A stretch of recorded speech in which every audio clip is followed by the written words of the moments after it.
Shalom, family. This is Brother Kobe. I'm going to share a dream with you that the Lord's given me yesterday. And be real with you, I didn't know whether to share it. I didn't want to be, or anyone to think that I'm bragging on the job that the Lord has called me to do, guys. Because it's a job that nobody wants, guys. You're going to be misunderstood. You're going to be talked bad about. People can be dirty. Because people are people, dude. Anyway, but I'm going to share it with you. What I saw, I've never seen before. And what I'm about to tell you, ain't no way I can make this up. So please take this to the Lord in prayer. I'm going to tell you, just get into the dream, okay? In this dream, I'm in this building. And I hear some commotion coming from outside. I hear someone arguing. So I run out the door to go outside. And I see a white city vehicle parked on the street. Y'all know, y'all seen them vehicles, the city of such and such. And there was an employee from the city was between the truck that was on the street or in the front yard arguing with a woman. Now, in this dream, I knew this woman. I knew she was a friend. And when I saw this vehicle, I noticed on the side of this vehicle, it was an image of a police officer's face.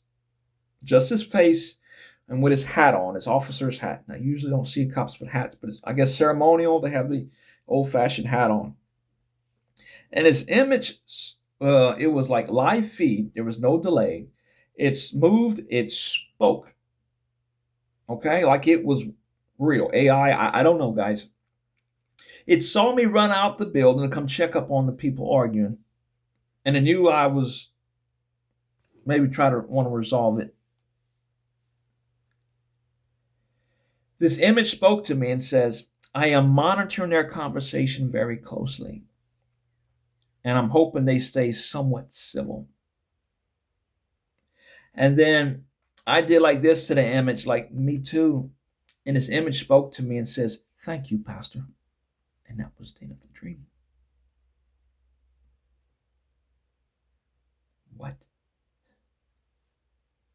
I believe the city vehicle is state or worldly government, hands down.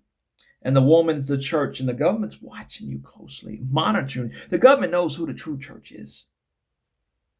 And this image that spoke to me, it knew you spiritual, it knew my spiritual calling. Okay? That's pretty freaky. Now I'm going to read right now out of Ephesians 6:12 about the Geneva Bible. And I have older Bibles than the King James. And I've noticed that the King James took this part of the verse out. Because these older Bibles, it's all in there. Listen what it says. For we wrestle not against flesh and blood, but against principalities, against powers, and against worldly governors, and the princes of the darkness of this world, against spiritual wickedness which is in high places. And guys, I have these older Bibles. If you compare them, I found the King James to be missing, lacking some stuff. I know we were taught King James is the standard, and you read that only, and blah, blah. I know. I'm just saying. You ought to compare these older Bibles to what's being out today. You'd be amazed what you find. Anyway, look, please take this to the Lord in prayer, guys. This thing knew me. It didn't just know, it didn't, like your name, or if you were a Republican or a Baptist or whatever. It knew your spiritual calling. Whew. Go in peace. Shalom.